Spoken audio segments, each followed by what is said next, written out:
Yo, what's up, everybody? It's Brian, and we're back. We got another pod. We've got all sorts of information to cover. It's going to be a big one. Lots of cool stuff. Lots of stuff that's come out. Lots to just sit here and argue with Freddie about. Are you excited? I mean, I'm always excited to prove you wrong. I mean, if you look at the comments on our video, yeah, I was right. Surfer, I don't trust Surfer. So Surfer and Tane both said that I was right and you're wrong. I do trust Tane. I do like folks. When you prove me right, Brian dies a little inside. I do. So Part of my soul disappears into the ether. But we got all sorts of stuff. I'm going to be talking to Freddie about. We got Dragon's Dogma review is out. Rise of Ronin review is out. We got to talk more about PlayStation because why would you not? I also have things to talk about with Bungie I find really interesting. I don't know if Freddie knows or not, but that's going to be really, really. Yeah, I think it's going to be interesting. So sit back, relax. We're going to get right into it. Make sure you guys like and subscribe wherever you are. Obviously, you don't have to like if you're on Spotify, but just follow the channel, download it, keep listening. We're going to keep making stuff. Maybe we get quasi big and we have our own, show one day. It's called the Brady and Brian show where you get to come and meet us. And I have no idea what I'm talking about. All right, let's roll the intro.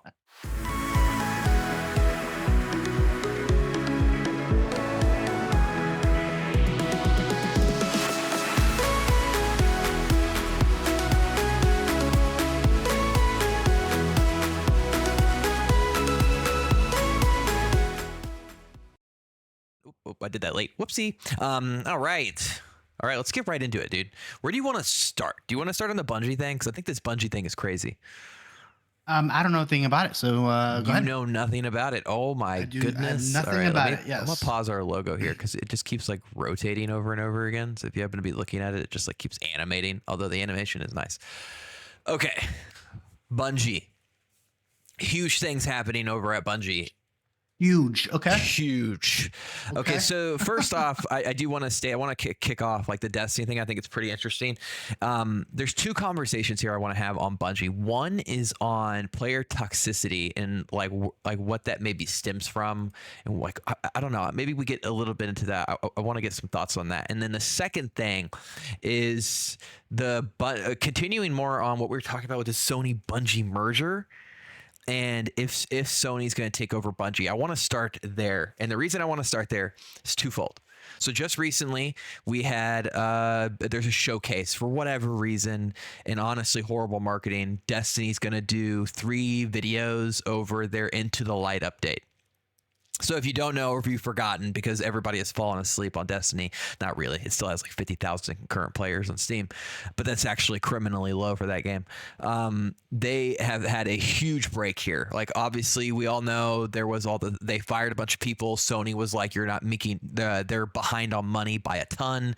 There's this whole thing where if you don't hit a quota, I'm taking over your company. We needed to delay Final Shape to earn our players back and earn money. Well, that delay is the biggest delay Destiny's ever done in terms of upcoming content. This is coming out in June. We were supposed to get it in February. To fill that gap, they came up with something called Into the Light. And Into the Light is essentially bringing a horde mode into Destiny. It's 50 rounds. You can set up perimeter. It's like a perimeter defense horde mode. It looks okay. It looks fun. I'm going to say it did. I was like, oh, that looks fun. If you like Destiny, I think it's fun. I don't know if that's going to bring in new players. I also think the marketing on it's really bad because the 3 videos are the whole first video was just on that mode and it was 1 hour. And you can only imagine how boring it was to watch people talk about a mode for an hour. Eventually you start getting into let me tell you the strategy of how this works. And you're like, dude, I don't care. I don't care about your strategy. Is it fun to play? That is literally the criteria, folks. Is it going to be fun? And then instead of talking about rewards, they're like, yeah, we'll talk about the weapons in the next stream. And I was like, why would you do that? So anyways, that's... So wait. So you're telling me there's going to be 3 hours of this? Yeah, 3 hours. No, the next, yeah, I know, right? The next video is all about the guns that are coming. And the final one, I think, is going to say that the original tower is coming back. So it's fun stuff. It's cool. It's whatever. It's free. And they're trying to just get people to some content to lead up into Final Shape. This is not going to be a conversation about Destiny. I just wanted to bring that up because clearly there's some things happening right now. Numbers don't match up. I think you've seen this. I don't understand what's going on at Bungie. Supposedly they're like in the hole by a ton of money. I think you said you think some of it's because of the purchasing, the fact that they had to pay people out on their contracts, the loss that Sony is inquiring there, etc. What is interesting, I'm getting to the meat now. Freddie's like, what are we talking about here? Here's what we're talking about. So we all know Bungie's not doing Destiny's not doing what it used to do. We know that they lost a lot of money on Lightfall. We know that Sony purchased them. A big reason was to use their talent to try to make their other live service games, right? Clearly, that's not really panning out. It seems like Sony's really unhappy. And the reason why I'm saying this is because it was also just announced Marathon, which is supposed to be the big new game from them. They just basically fired the director and moved him to a new position. They implanted a new director. They also removed, supposedly, they're getting rid of you creating your own hero in favor of making an extraction hero shooter where you can only choose a couple of heroes. Massive changes to the game of Marathon, compiled with an email from Sony basically stating that, like, I mean, essentially, I think if Final Shape doesn't sell, they're taking over. But people are also assuming the launch of Final Shape is actually coinciding with the end of the contract length that people needed, and the management of Bungie is going to basically finish the contract, take the money, and get either kicked or pieced. So my question is two things. What do you think about that? And two, do you think, regardless of how good Final Shape does, Sony's taken Bungie and it's going to become a Sony studio? Yeah. So, two things, right? So, like, the original contract that Sony signed with Bungie, there's a bunch of stipulations in there, specifically monetary, stipulations. You need to hit these types of goals within these timeframes, etc. But also, there were, I guess, I mean, I don't know, I haven't looked at the contract specifically, but they did pull a lot of the folks that, the tier 1 folks that go in and built these games and made Destiny what it was, to go overlook 10 games, right? Because we know Sony was putting together, or they have announced multiple times that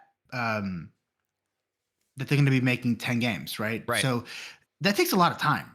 And it takes a lot of effort to go through and look at a game and seeing if it has the legs to be a game that, that does well.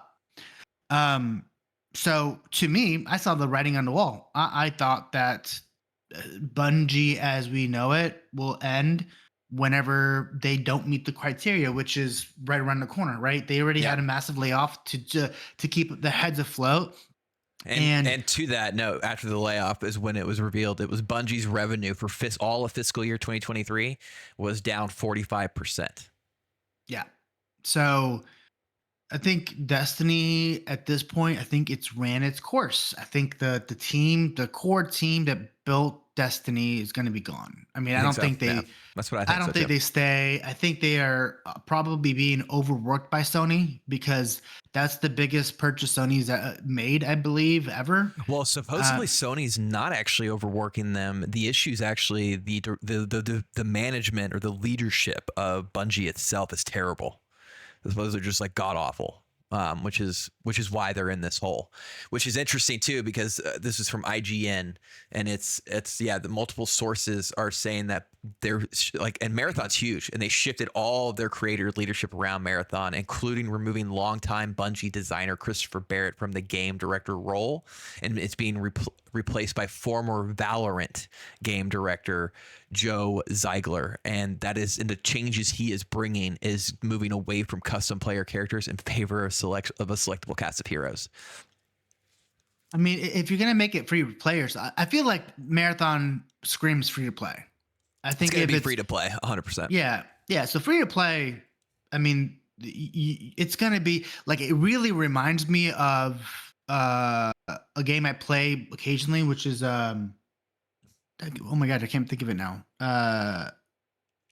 Wait, we A Rogue Heroes, is that what it's called? Yeah, the one where like you have like four like four heroes, and then while you play, you can unlock more heroes and whatever. It's a cookie cutter, situation. I don't think it's gonna.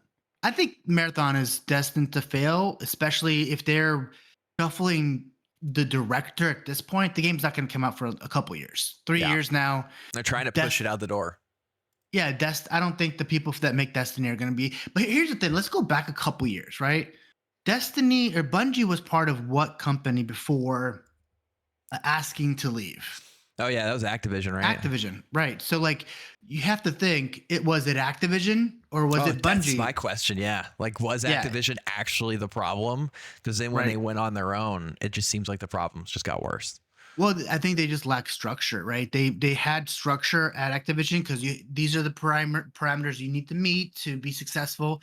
And then when you're independent, you're publishing it independently, like their one big publishing arm or whatever they did was the one that did terribly, right? 40% under what the anticipated revenue was. So which is crazy in a game too that's like so heavily microtransactions. Like, I mean, you haven't been in Destiny in a while. I actually recently picked it back up just to play around, and I'm just always like there's a just out today, which is really funny too, because Sony owns this franchise. There's a Ghostbusters thing you can buy to turn your ghost into the green goo guy. You can turn your Sparrow into the Ghostbusters car, or your ship into the ghost. I was just like, oh my god, dude! That's good. That's cool. But how much was it? Like $20? Oh yeah, it's crazy. The microtransaction store inside of Destiny is insane, which is why I'm just like, how are you that far behind on your margins when Lightfall 2 was the highest selling DLC in Destiny's history? Here's my thing though, like Sony paid all this money wasn't for the title. Like Destiny, I don't believe has legs anymore. I think it has its player base, but I don't think it's gonna grow even if it comes out with a new iteration. Yeah, that's what I would say. It has legs. Destiny's never going anywhere. It's not gonna fail. No. I'm not saying it's gonna fail. I don't think it's gonna grow. No. Right. Even if you come out with a third iteration, I don't think it grows either. No. It's not gonna have it's not new anymore. Right. The new players aren't gonna look at that and be like, oh, Destiny 3? It's going to be all like the OG guys. Right. And so I think Sony is going to lose their shirt on this because they bought the Bungie for their talent.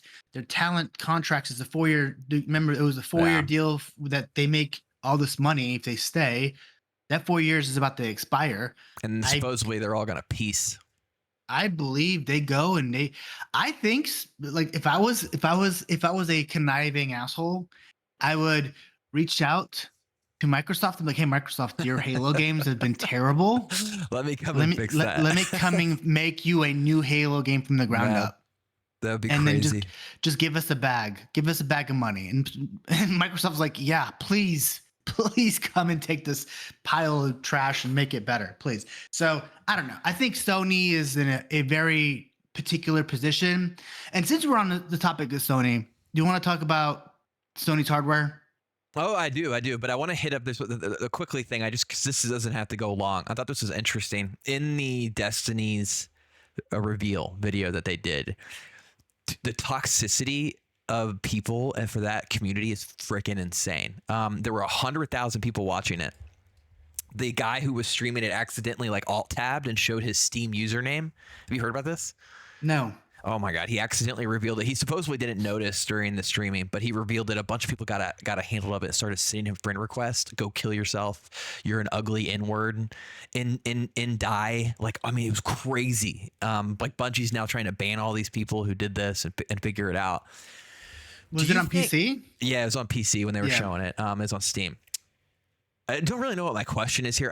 But I think it's like in terms of these live service games, a lot like what we see with like what happened with Suicide Squad, and like, what do you think about? I almost feel like it's people who take ownership, or I don't know. What are your just general thoughts on like this crazy ass gamer toxic? It only seems to be usually to live service games. Yeah, I mean it's anything sweaty competitive, right? You're trying to get in people's heads. Yeah. or you just and I think there's Or a they're just I young think people behind a screen like, yeah, you just go kill yourself. This game sucks. yeah, it's stuff that you can't say in public because you get somebody will smash your face in, Yeah. right? So, but it's interesting because Steam is the only one that doesn't monitor messaging, right? Oh, Like, that's why they got away with it then. yes, because if you're on console, I mean, you get banned for just saying you're ugly or stupid now, right? Like Yeah. it's all about GGs, right? Hey, good game. That's Yeah. what so I know Microsoft's they're using AI to go Yeah. through all Parse that. that, especially your usernames. Like you can't create usernames that are, Yeah, you can't, you know, you can't be like T you can't say Riggins, go kill teabag. yourself. Yeah. You Teabag can't be like Riggins. teabag Riggins.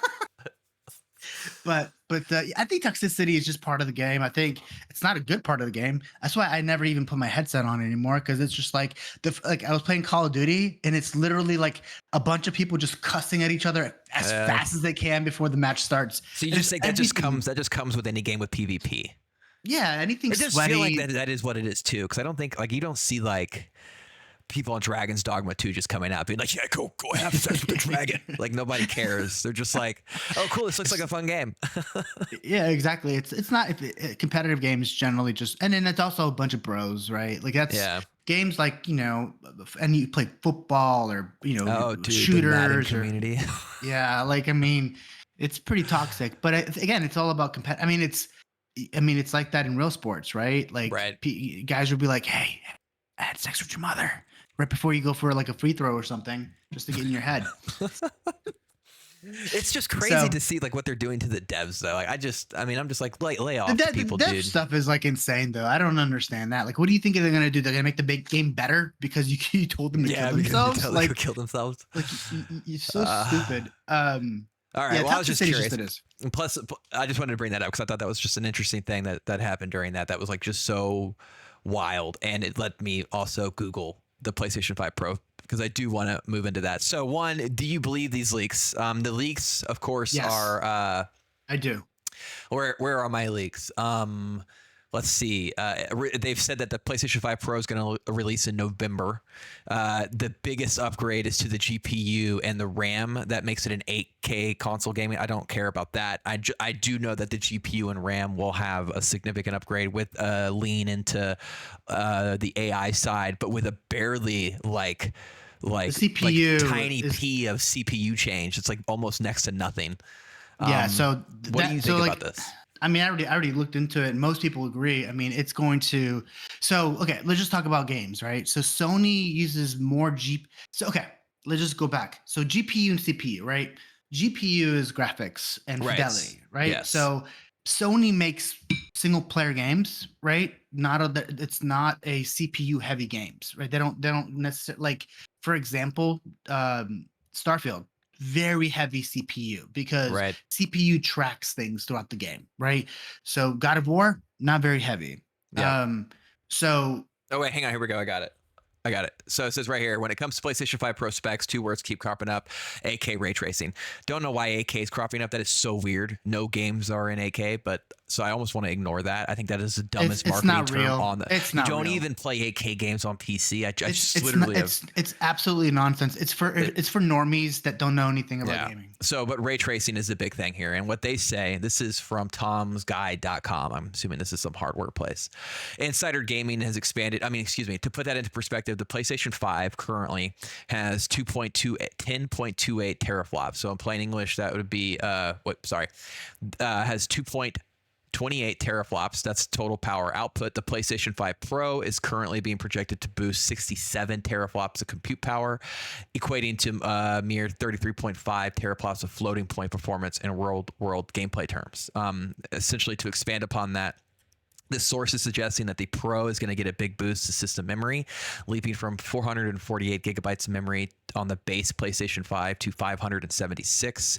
The same report claims the design of the PlayStation 5 Pro CPU will be identical to the OG PlayStation 5, but the new PlayStation console is going to have a high CPU frequency mode that will ramp the CPU's clock speeds up to 3.5 gigahertz. This would give the Pro a 10% clock boost over the PlayStation 5, and then you have the GPU side, which I don't know that I see what they're doing there. So that's what we're talking about.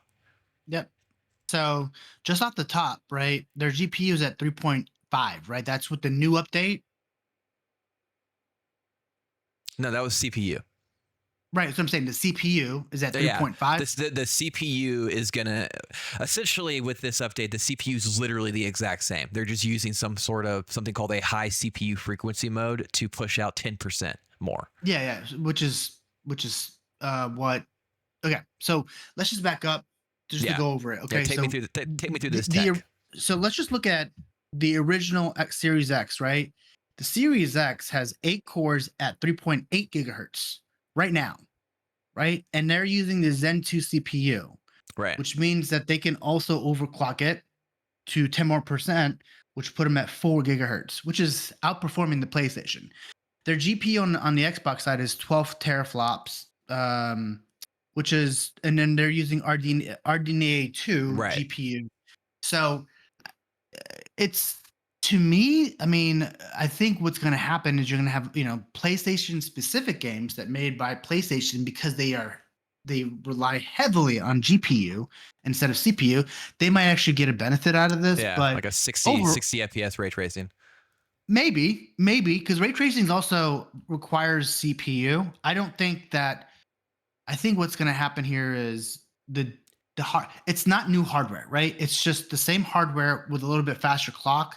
I The think newness is memory and GPU, which according to this guy is, if this is true, it will put the Pro. He basically says, to put that into perspective, the PlayStation 5 has just 10.28 teraflops. So with the PlayStation 5 Pro boosting 67 teraflops, the PlayStation 5 Pro would be able to compete with even top level gaming PCs. but the problem with any of that, even this, like Yeah, I you can do. have the best video card, you have the 4070 Ti, and your CPU Gets bottled and you're screwed. get yeah. Like what was the game we played? Yeah. The Eternals, I- I- Im- the Immortals. Immortals. Yeah, and the thing is, that was Unreal Engine. So anything that's using Unreal Engine seems to be pulling CPU. Right, exactly. So like your GPU is great and all, and the memory is great and all, but if you have if you're only, that's a massive bottleneck, right? Like, how do you even understand like how much of an upgrade the GPU is? The GPU is going like from 10 to 55. Is that what it says? Teraflops? It's gonna go. He says that it's okay. So the GPU is 60 compute units. It looks like it'll be RDNA 3 architecture. So this Euro gamer basically says GP 60 complete units, and it looks like RDNA 3 architecture. While the CPU doesn't change much, there's plenty of interest in the PlayStation 5 Pro's graphics core. The 36 RDNA 2 dual compute units in PlayStation 5 currently will receive a considerable boost, increasing that to 60 CUs in the Pro. So essentially, that's the biggest upgrade in the Pro is 100%, adding basically 100 gigs more memory and jumping you from an RDNA 2 to an RDNA 3. You mean hardware space, right? Not memory, because they only have 16 gigs of RAM. You talking about like space? What was it? Shit. Now let me back up. It was where is my RAM thing at on here? I wish it was just stats. So he says the source for blah, blah, blah to memory performance. I'm sorry, whatever that means. So memory performance is going to leap from the 448 gigabytes of memory on the base PlayStation 5 up to 576 gigabytes. Okay, so that's the bandwidth. Okay. Bandwidth. Okay, there you go. Okay, and then so for the GPU, you said it was what, 50 something? So the GPU, it looks like that's 50 going to be CUs? Yeah, where you're going to see a really huge change, and that's basically the going from RDNA 2 to 3. But how many CUs is it? The current one? No, the new one. The new one is going to be and Digital Foundry says the prospects are real. Yeah, I kind of figured. I read that's why they're finally. God, this is what I wanted. Okay, so here we go. How far are we in? 15, 20 minutes in, and I finally got what I needed. The PlayStation 5 current CPU clock speeds. It's an 8-core, 16-thread Zen 2 at 3.5 gigahertz. The PlayStation 5 Pro is going to be an 8-core, 16-thread Zen 2 at 3.5 gigahertz, but boosted to 3.85 gigahertz. Okay. So The that's the same as GPU, Xbox. right? Same as Xbox. The GPU on the current PlayStation 5 right now, we have 36 CSUs RDNA 2. The PlayStation 5 Pro is going to have 60 CUs RDNA 3. Okay. So, I mean, it's funny to me because it's the specs are not great. I mean, the specs are. I'm gonna put this in the chat so you can see it. But And the then specs are. for the rest of this, while you put this in chat, is the teraflops GPU clock speed on your PlayStation 5 is 10 teraflops at a 2.23 gigahertz clock speed. On the PlayStation 5 Pro, 33.5 teraflops. So massive, obviously, boost in the teraflops and GPU clock speed. 33.5 teraflops at a 2.18 gigahertz speed. The memory is going to go from 16. It says it really weirdly. It says PlayStation 5 is 16 gigs at 14 gigabytes per second. The PlayStation 5 Pro will be 16 gigs at 18 gigabytes per second. So I don't quite understand what that means. And then the bandwidth upgrade.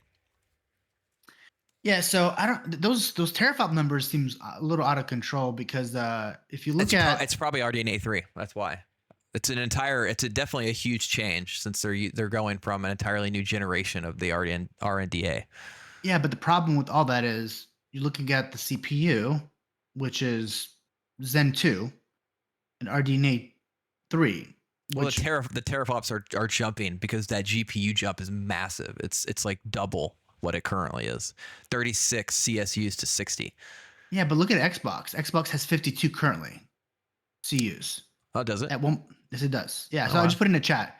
So like the CPU is 3.8, 8 cores at 3.8. It looks like it's 3.66 with the boost at 3.8, which is okay. on the Sony side, it's a 0.05 yeah gain. And then for the teraflops, they only have 12 teraflops at 52 CUs at 1.825. So like definitely less, right? But I think that I mean you can't. It's like this is basically equates to putting a 4080 Ti in a i3 processor, right? Like that's what you're talking about. That's basically what they're gonna do. Because it's gonna go GPU heavy. Whatever they're doing, somehow they're getting 60 CUs and 33.5 teraflops. Yeah, I mean that's great. I would like to see what happens on implementation, but when it comes to how hot is that gonna run? And they're not adding any additional cooling either. No, it doesn't look like it. And they're using that liquid metal for cooling. But I mean, it's exciting to see that. I don't think you're gonna see a major boost in anything because you have to remember that a lot of games are cross-platform, and they're not going to want to make games that have bottlenecks, right? Because a bottleneck essentially you have a ton of frame drops and glitches. So I think this is going to benefit Sony specifically because their games are very much CPU or GPU heavy.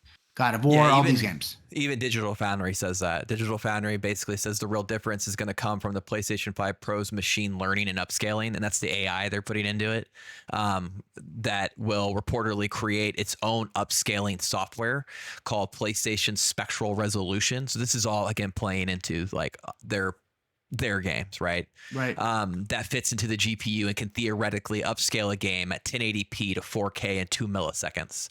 Digital Foundry puts that on par with what AMD FSR2 software aims for, but says the PlayStation 5 Pro's quality should actually be higher thanks to the resolution multipliers, very similar to NVIDIA's DLSS upscaling. And what it all boils down to is that between the higher GPU and the better upscaling, the PlayStation 5 Pro should be able to make PlayStation 5 games with image quality issues, in which there are a lot of them, look better. Digital Foundry also says that makes the PlayStation 5 Pro a more niche offering than the PlayStation 4 Pro and represents what they believe is a more sustainable future for gaming hardware, upscaling enhancements that are easier to implement and don't result in higher costs for developers or consumers. Yeah, so I think it's going to be very specific to. I don't think this is a must buy, honestly. I think not at all. It's not going to give you, and it's going to be more expensive. Buying a 3080 and then being like, oh, I think I want the 4060. You're not going to see that jump. No. This is essentially like buying PlayStation's version of DLSS 2 or 3 or whatever without the AI. Without the frame generation. Frame generation. Yeah. Yeah, I think it's just. I mean, if it depends, if it's competitive, right? If it's $3.99 or $4.99, maybe people will Maybe, buy yeah. it. But if it's $6.99, which is I think what they're projecting, I'm not. I don't think anybody's gonna buy that. Not Six or just seven not for hundred ray bucks. tracing. I just don't care. I don't care about ray tracing on consoles. Well, it's not just that, dude. It's like the problem at the end of the day is, would you rather have? And we talked about this. Would you rather have a game that is 1440p running at 60 frames per second with some light ray tracing and light global illumination and light this to be able, like, let's just jump in. Dragon's Dogma Yes, looks good like one. a phenomenal game, right? Looks like a phenomenal You game. can Looked at, barely get past 30 though. yeah, I mean, like on Xbox, I saw Digital Foundry did a thing on Xbox. There's like on the PlayStation side and the Xbox side, there's dips when especially in performance mode. Like the There's no performance PlayStation mode. That's the thing. or whatever it is. It's just an uncapped. You don't get to choose a mode. It's just like 4K uncapped frame rate, but it Yeah, barely gets past 38. yeah. I think the on the PlayStation side, I got to like 42. On the Xbox side, I got into the 50s. But why would you play that game on console? Yeah. I'm gonna buy it on And PC. you know what's crazy too? You know why? At least in my opinion, it's doing that. It's because it's running. It's a 4K image. Yep, I'm 100%. like, just make it 1440p. There was even, God, I was listening to something. Oh, it was ACG. I think that's his name. I really like his reviews. Yeah, I like him too. Yeah, he was doing a podcast and he was talking about how like the days of pixel counting are gone. Like people just don't care anymore. Between 1440p and how AI is and frame generation, all these things are just boosting resolutions to a point where you just literally cannot notice on 4K. Like what now matters is the 60, is getting those frames and having them is what people are care about. Well, And I wish it's developers would pick up on that because there's no reason for Dragon's Dogma to need to be 4K, barely scratching 40 FPS and falling down into the 20s, high 20s inside cities just to get a 4K resolution. Put that at 1440p. Put a freaking what's the word I'm looking for? What is it called when you boost the What? resolution?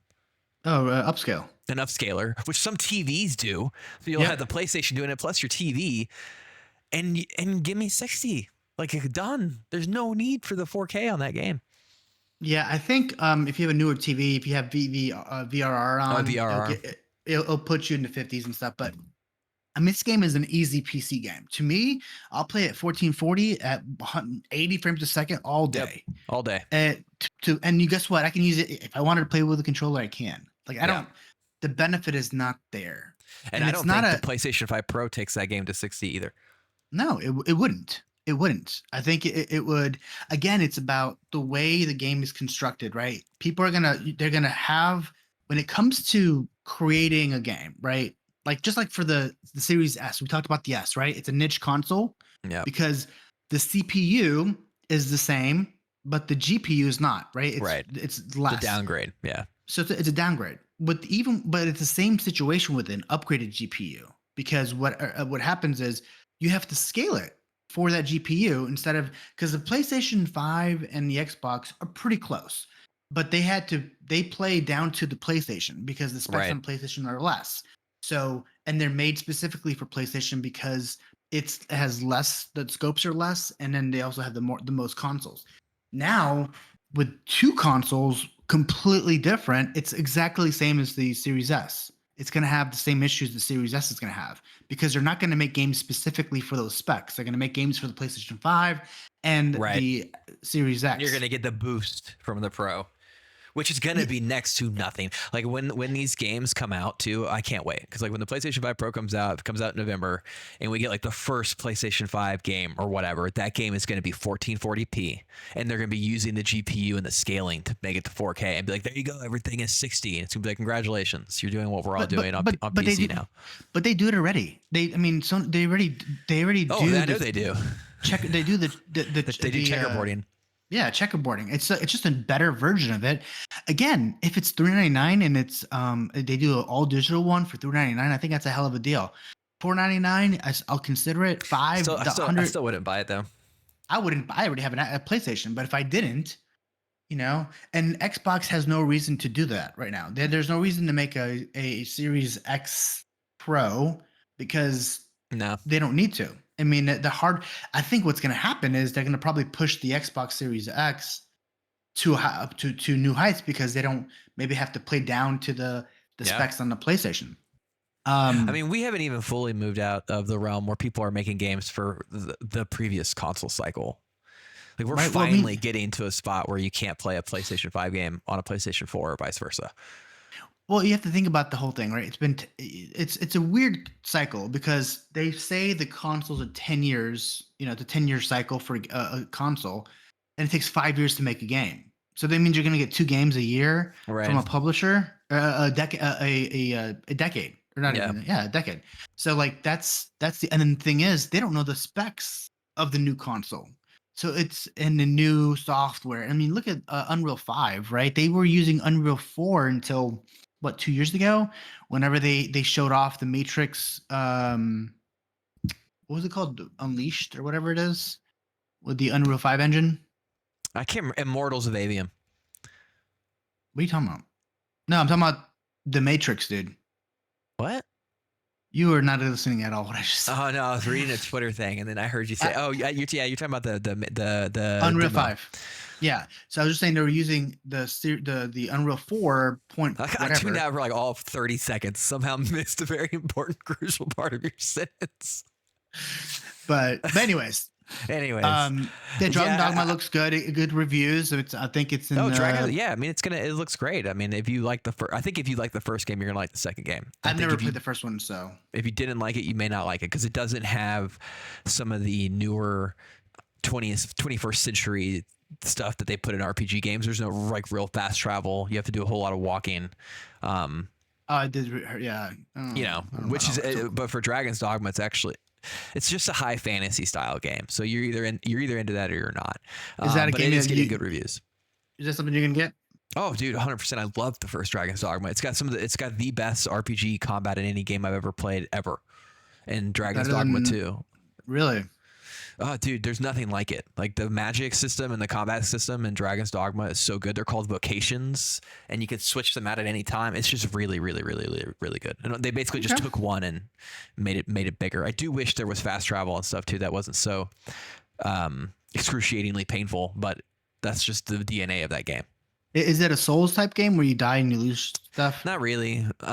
It's not that hard either. There's really nothing quite like it, to be honest, especially with its pawn system. But yes, I mean, I can speak more on it when I actually play it. It comes out tonight at like 6. I got it on PC. There you go. There's a smart boy. Gonna play that on console. Get out of here. And then obviously then Rise of Ronin. Interesting about PlayStation, which supposedly is a PlayStation 5 only game, but looks like a PlayStation 3 game. Yeah, and it's getting. People are losing their mind. Mid reviews. It's like a 77 on Metacritic. Great game over Greggy or Greg Miller or whatever loved it. It's basically Assassin's Creed Samurai. It's what it seems like that game is. It's a very big open world with a lot of things you got to check off to do, like very very Ubisoft. Yeah, I don't know how it's gonna play out. I think that the trailers that they had, or like the CGI trailers, did no service to the game. I honestly think it's going to sell horribly, and it's going to be a failure for Sony for no other reason than they have Ghost of Tsushima, and it's going to be immediately compared to that, and it looks nothing like that, nor does it play like that, nor does it have the story that does. It's just not even on the same level. I think they are going to quickly realize that they'll need to put it on PC and Xbox, and I think it'll sell like crazy. That game on Xbox will probably be the #1 selling game for the next couple of months, because there is nothing for people on Xbox. Yeah. I mean, on PlayStation, you're just. Why would you play a downgraded game and it's full price, right? It's not full price. If it was like $40 or something like, Helldivers, and that might be. But again, but at 69, I'm like, I'll just go play Ghost of Tsushima, or I'll wait till a deep sale and then buy that game. Yeah, I don't know anything about the game story or whatever, but I did look at the trailers and kind of a little bit of gameplay, and it's like supposedly the story is like a nothing burger. It's historical. It's based around the time. Honestly, the story I think is based around the time of the Tom Cruise movie, The Last Samurai. Oh yeah, where the Westerner was coming in and people were using guns, and and all Okay. this stuff was kind of happening. And you're like a samurai tasked of like destroying them of sorts. I don't know, but Yeah, it's a nothing burger. I don't think it's going to do well. Hopefully it does because I love studios. I want to make more games, but your well, game, Team Ninja's not a Sony studio, which is interesting. yeah, I think Sony paid the money. they had to. I mean, they don't. Again, we talked about this. Sony's slate for the rest of this year is very limited, and so Well, it they need is. Yeah. exclusive titles. And Right. that's the other thing I was going to bring up about Sony. Did you see that it was announced recently that they just also forked up a bunch of money?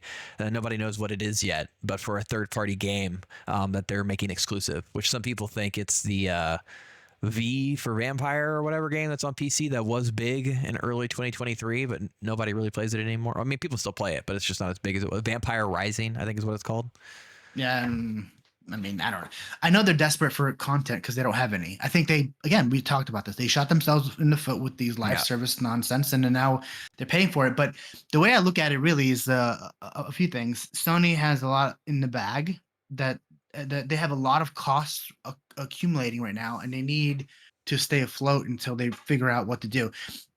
I thought Marathon was going to come out next year. It still might. I mean, we don't know. That's why why I opened up with Bungie, because I was just like, this is crazy. They just fired, or they didn't fire, but they demoted their guy. Yeah, which means that if they're, I don't know. I don't know. It makes me sad because I love Bungie. Like, I booted up Destiny recently. I played a raid last night. I was like, God, I love this game. But man, I don't love the direction it went. Well, I think it's if you do one thing for a very long time, and it's an incredibly successful, one of a kind game. I mean, they never diversified their portfolio. I mean, Bungie should have. It looks like they're trying, but who's interested in? I mean, I have no interest in an extraction shooter. Well, if they weren't under the Sony umbrella, they maybe have more freedom to pick and choose what they want to work on. I think Marathon probably happened well before the Sony umbrella. I'm sure. You know what? I honestly think this is. Oh, I'll save this for a hot take. I'm gonna save that. Okay. All right. So, those are my big things. Those are my big things right now. Well, let's. So, let me circle back. A game I'm really interested in that I heard about, and you might have heard about it, is the Hydra 1943 game. I guess I saw the trailers, dude. It's Unreal, which we know looks good. They have really some of the best character model engine, but it never all those games release and they break computers. Yeah, I know. And the writer is from Sony, right? No, it looks good. I mean, it looked like a movie. I was like, damn, the graphics in this are insane. But let's not forget either that was a cutscene. Yeah, what does gameplay look like? You know how much I hate games that don't show gameplay. Yeah, and it's interesting. It's a narrative game. It's not a live service game. I'm super happy it's narrative. Yeah, and it's story driven, so it looks cool. I saw that. Supposedly, WB is still keeping Wonder Woman narrative, so praise to that. They're making. Oh, yeah, that's right. They're making. A Wonder Woman game. It's good, but they're going to keep it narrative driven. It's not going to be live service. Yeah, I don't know. I mean, Warner Brothers, if they do well on these titles, which I think they should, because the teams are making. I mean, it depends. I can't say that because Gotham Knights was poo poo. It was poo-poo. Suicide Squad is very good, but it's also just not an attractive game for a lot of people. They're just not. I think even if it's villains too. I mean, I think I've said this before. I do think there is a barrier for people when it comes to putting weapons inside your villains or heroes' hands. People are just kind of like, why am I shooting a gun? I'm going to tell you. I'm going to tell you exactly. After playing the game, I haven't really played. I haven't finished it. Been trying to power through it, but the game doesn't fit. And the way the reason I say that is this game, if you removed the superhero story, is a generic shooter to me. Oh yeah. I mean, it's with interesting traversal mechanics. Right, but again, it's not enough to save the game because the mechanics are boring. The story is the only thing that's good about the game is the story. To me, I think the story is great. It's fun. Some of the character models look good. Cutscenes are good. Yeah. But the actual gameplay, your moment to moment loop. Exactly. Yeah. Moment to moment loop is just meh. If you look at it, really, if you look at the if you look at Helldivers, it has a similar script. Like it has Yeah. similar, but you're not. I think that what's nice about Helldivers is you don't have to run around and find these things. You just go to a map, select it, you go Right. into it, and it's in and out, and it's fun, and it's it's just different. It gets to me. I didn't like the way the enemies attacked. There's a couple different things that are just my preference. It's just exhausting to play with like enemies that snipe you from, you No, they're know. nerfing all of that. But again, I mean, I agree. I don't think it's not positioned, nor is there anything you can do to it to really change it enough to put a new audience into it. And that's why I don't know how long this game will last, because I don't see it. I don't see a million people all of a sudden looking at a season and going like, yeah, I need to buy that. I need to buy that game. I mean, I don't even Yeah. think that happens with Diablo. Like, there's a huge Diablo 4 change coming with season 4. But I mean, I know people who haven't bought the game and they're just like, oh, cool, yeah, I think I'm gonna go play Last Epoch. Like that, your audience is about as big as it's gonna get. The upside of Diablo 4 is that audience is obviously massive, right? So you just need to try to keep the giant player base you already have. Whereas Suicide Squad has like I think too small of a player base to see that going any further than if we make it through the year's worth of content. And that's a whole other discussion, because like if it doesn't, is there realm to sue? Because you were sold on a year's worth of DLC for that $69.99 price. So if they back out, is that backing out of a purchase agreement that you made with them? The only way that happens is if they shut down the studio. Right. Then we shut down the studio. Sorry, no refunds. Right.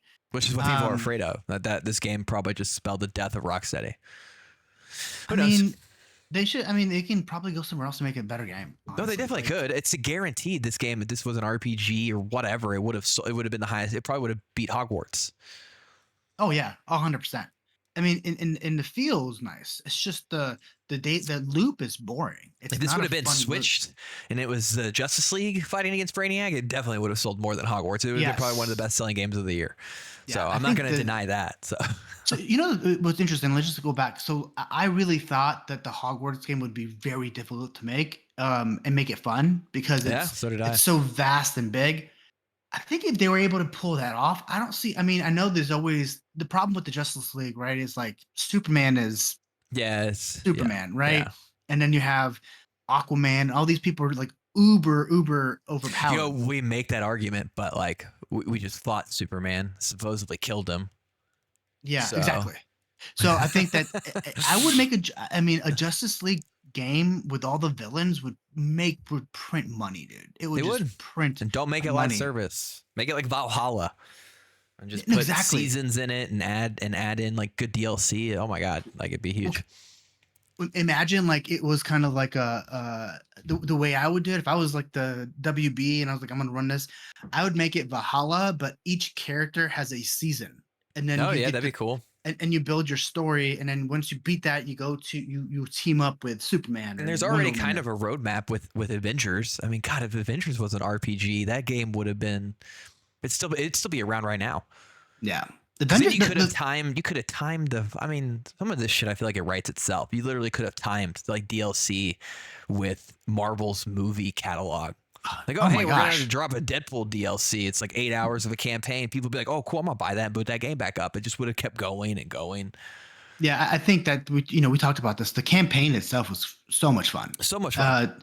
Crystal Dynamics did a fantastic job. The Avengers campaign is better than Suicide Squad's campaign. It's actually really good. It's a very really good story about Kamala graphically. Khan. Yeah, graphically it was awesome. Like they did a great job. I mean, that's why I'm hopeful that Crystal Dynamics get sold to Xbox, because I think the Xbox, if they were going to work on a title, it would be Perfect Dark. And they made two really good campaigns that were superheroes, the Avengers and Guardians. Oh yeah, Guardians was fantastic too. It's fantastic, and it was sold terribly. I don't know why it was. I mean, I don't know. I think that it's about timing. Marketing, I think a lot of it marketing is and timing. Yeah, I think if they released it right after the movie came out or something, or if you were to release that game right now, it would sell like hotcakes. Oh yeah, it's a graphically it plays well. Like the story's cool. Like There's I also had a just lot of like, fun. well, maybe not right now because Dragon's Dogma just came out. But anyways, all right. What's Well, your hot make it. take? What's your hot take? I know you got to be somewhere soon. It's 1 I o'clock. do. My hot take. I'm gonna let you. You had one. Okay, yeah. So burning mine hole. was, yeah. What were we talking about? So I can remember it.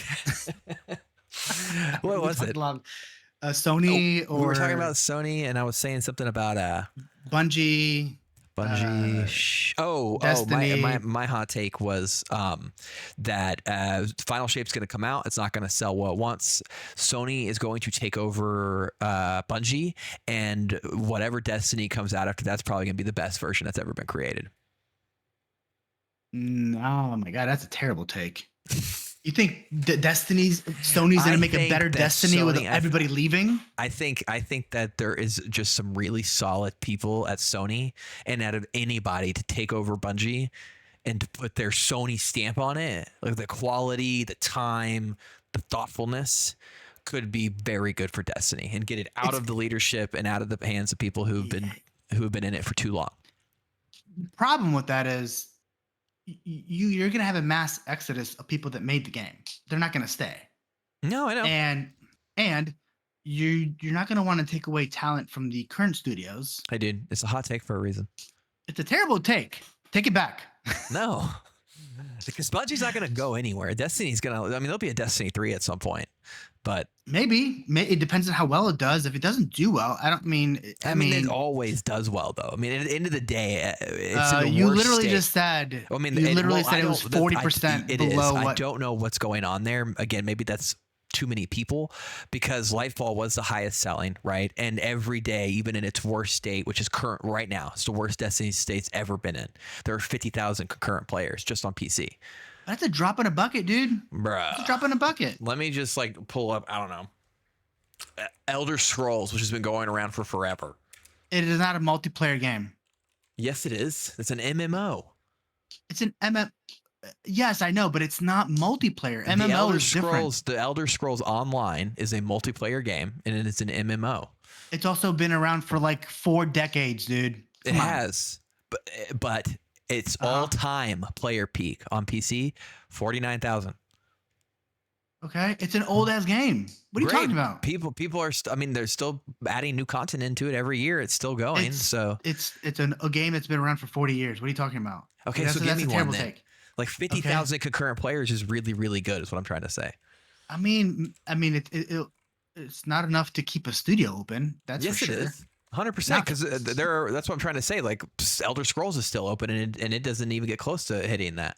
Yeah, but Elder Scrolls is a part of a big mammoth of a company that feeding it. Like it's not a single game that runs the entire company, dude. I mean, you're talking about a big company that's worth $6.7 billion. 50,000 people playing the game. Let's just say there's another 50,000 on console. Like it's a drop in a bucket with the cost it takes to build a game like that. Like it's just not. I mean, even with Helldivers at 100 or 200 or 500,000 concurrent players, they're barely breaking even. Well, I don't know. I mean, that just seems like that's a lot of people logging on every day. But its all-time peak, which was 13 months ago, Lightfall, 316,750. Right. So look at Palworld. Palworld has been out for a while. How long? They have what? 20,000? 10,000? Yeah, something like that. Now they've fallen a bit. Yeah, but they haven't added anything, right? They haven't done any updates. 48,000. Yeah, 48,000 for a game like Palworld. I mean, that's like, I don't know. That costs nothing to make. Either way, my point was there's still enough people that the game's not gonna die. It's a bad take. It's a terrible. There were 100,000 people just in the live stream, so clearly there's still people are interested. Yeah, people are definitely interested in Destiny. It's been around for 2 decades, right? We played it for a decade. Nearly it came out in 2014. No, I'm talking about Destiny as a whole. Destiny 1 launched 2014. September something 2014. Yep. Just about 10 years ago. I feel like it's been around for I know. Forever. So do I. I feel old. And then I felt really old because some guy was like, "Yeah, it came out when I was in high school," and I was like, "I was 24." Anyways, that's why it's a hot take. Okay. My hot take is that Xbox will showcase new hardware No, in June. you're a gross human. Unless you're talking about just a controller, then yes. I'm talking about. There will be no new box. I don't think it's gonna be a box. I think it's gonna be a handheld. No. And I think it's gonna be. Okay, that's a terrible take too. Jazz. Terrible take. It's not a bad take. It's a good take. I think maybe they combine with the Steam Deck too. That seems way more like a good investment than making. We talked about this. They can't do that because the Steam Deck makes money off of what, Brian? Off of what? I don't know. What is it? They already did partner though. They partner a little bit, but like, why would they want Xbox to have people play their games on Game Pass instead of buying the game on Steam? Oh, okay, yeah, that's true. Yeah, like I mean, like, hey, that doesn't make any sense. Xbox, come put your free stuff on. Why you can play Game Pass? So like, yeah, we partner with Xbox, but if you want to do it, you got to log in online. You got to log into here. You got to say like it's such a pain in the butt. It's only remote. You can only remote play. It's only it's only cloud based too. I think a new controller. I think I think it's actually, here's my hot take. My hot take is Xbox released those 4 games on PlayStation so they can get access to their hardware and the controller and make a better controller. Right? That's the game. And then now they know exactly how the haptic feedback works. Right? Because they have to do it for Sea of Thieves and all the other games. So I like that more than your other one because I just don't even know the market for handhelds. I mean, do people really? Hey, Brian, do you have a handheld that you take around? I do. Do you have 2 of them? Do you have one that's a Nintendo one? Yeah. So remember to like, subscribe, and comment. Folks, I'm usually right. Never play that Switch. It just sits and collects dust.